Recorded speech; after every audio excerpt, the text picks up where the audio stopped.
Okay guys, welcome back. It's been a while, way too long. Time to start the fuel system finally.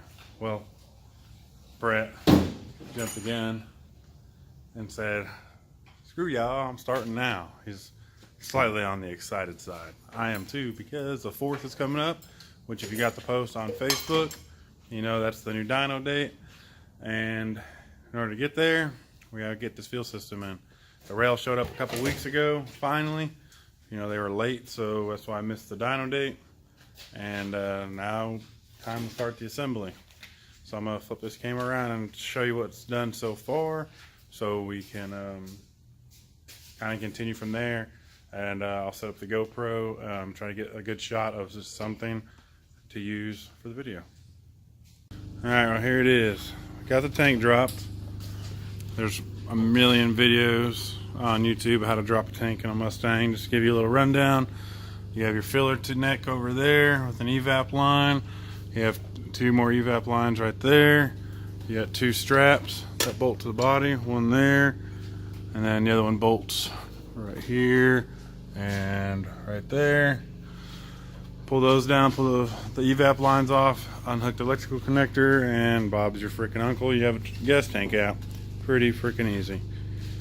So now we got the gas tank out. We're going to install this dual fuel pump hat. Say the Division X from Lethal Performance. The pumps that we're going to run are two Walboro, I think they're 250s. Yeah, 255s. 255s. GSS 342. We have some on 340s, but the electrical connector on one of them is different. So instead of cutting up a brand new, nice, pretty fuel hat, we're just gonna go with a little bit less fuel and run 2 255s, and then I think it'll be all right. The kit says 800 horse, so if I can get like 550 out of these two, I'll be happy on 93 pump. But there you go. I'm gonna get the GoPro set up and we're gonna continue working, and I'll keep you guys updated throughout.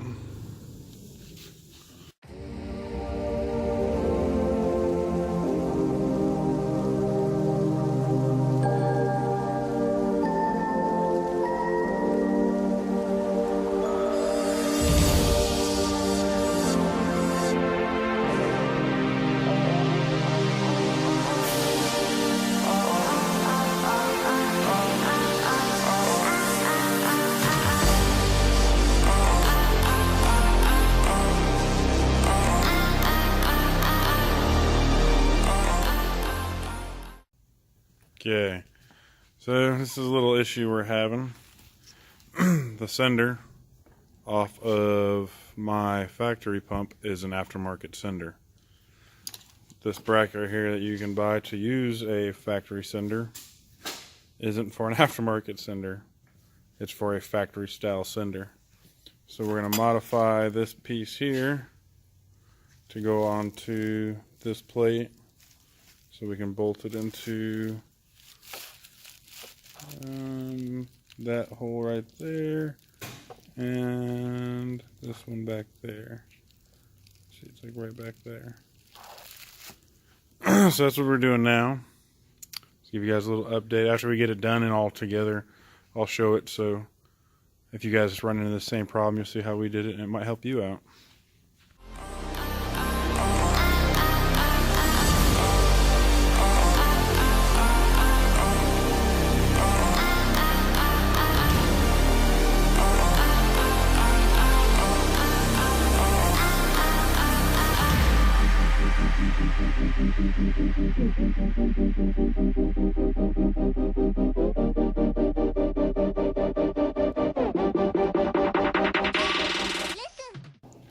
Alright, got it.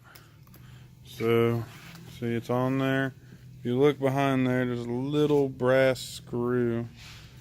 We bolted or used that screw to screw the sender onto the top part, and then drilled a hole through the sender for that bottom Allen head, which that Allen head and that one up there come with the kit, so you can use your sender.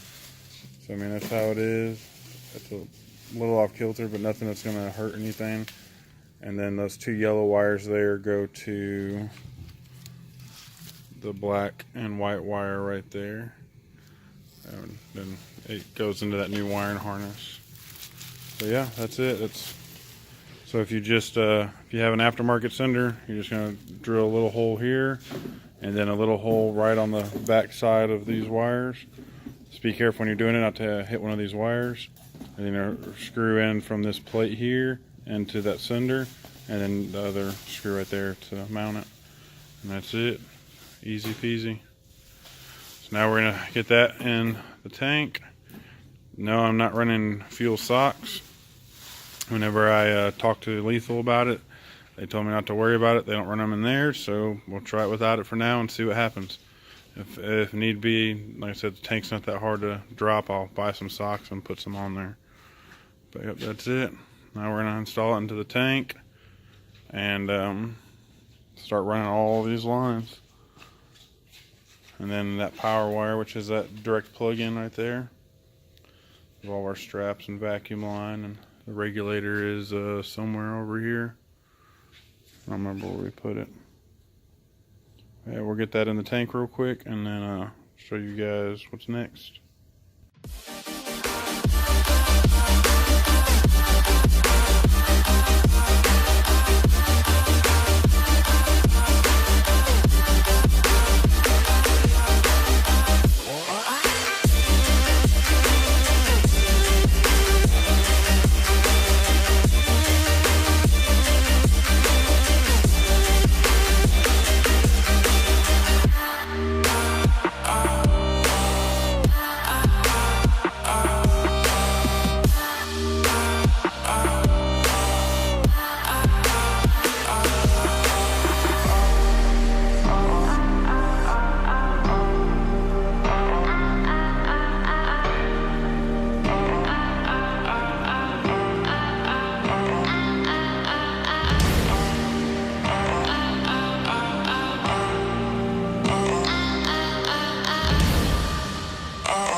Just a little update. The pump's in. Didn't have to modify the tank any, which I'm happy about if it works. There is a basket that's built into the tank on the bottom. I heard that most people modified them, which we didn't have to. We did find some fuel socks with the hardware for that in the bottom of the box, so my bad, Lethal Performance. You did send me the fuel socks. My fault. But with the fuel socks on there, we would have had to modify that basket. And that basket, what it does is it prevents sloshing in the tank. So I decided to not run any fuel socks. I mean, there's going to be a filter. That's the line to the rails from the tank. That big black thing right there is the filter. So there's a pretty nice filter that I purchased with the kit anyway. And in my honest opinion, I'd rather not be sucking air because of a hard launch or drifting or whatever I do with the car. So I decided to keep the basket, and as of right now, hopefully it works. We'll find out after it's all together. I won't be able to really run the car, but I'll be able to prime the system and see what the fuel pressure is. That'll kind of tell me. So this right here is the end line for the fuel to go from the tank up to the rails, and that's the filter that I purchased with it. It's a Division X filter. And then that line hanging right there is the return line. That is an 8 AN line. This is a 10 AN feed. Over here, what Brett's been up to. Mahalo. Mahalo. Not even Hawaiian. I dig it. He's been setting up the rails. He's got a 90 on that side and the plug on this side. Basically the same on the other rail. They're all not exactly tight yet, just for the simple fact that we don't know what direction they're going to be going. And then The Y splitter is set up. I think that's it. The regulator that he's holding in his hand right now, for the most part, it's set up with all the plugs where plugs need to be in 90 fitting. This will be mounted on the driver's side somewhere, we think. So we're learning as we go. We're just trying to keep you guys in loop.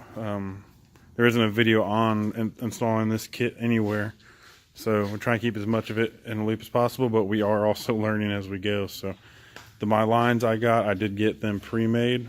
Saved me. I mentioned that in the unboxing video.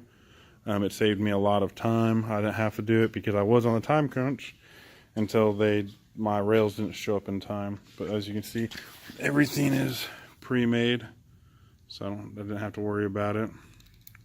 All with nice AN fittings. But yep, just want to give you guys a little update.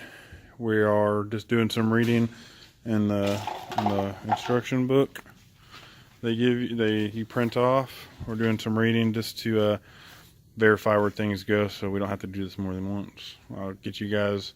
I can't read. We'll keep you guys updated whenever this comes back and we get a little bit further. We do have the GoPro over there shooting. We'll see what all we use of that.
Okay guys, got the tank back up and got almost all the line ran.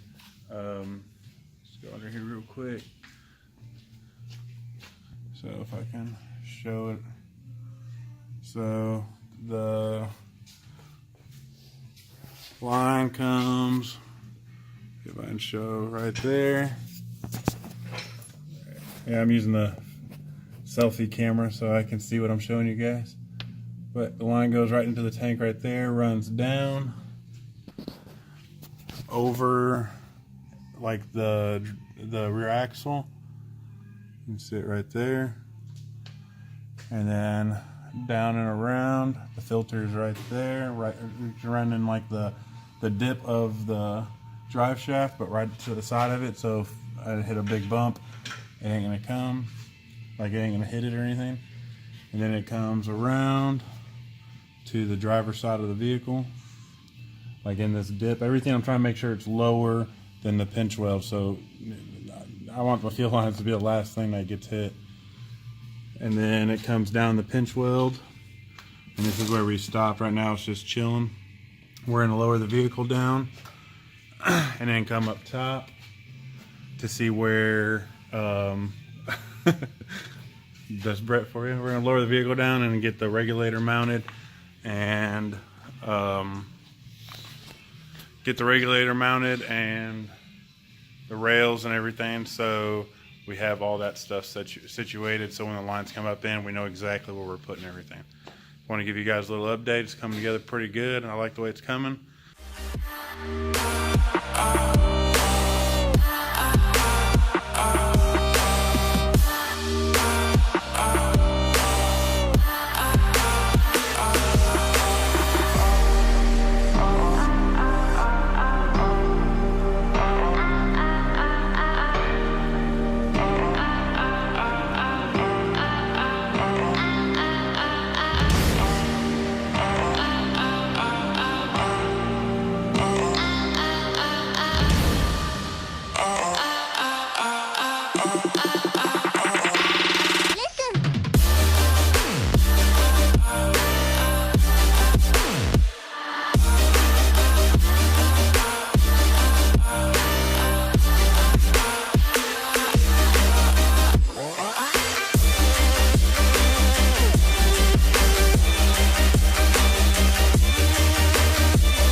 Well, it's all plumbed.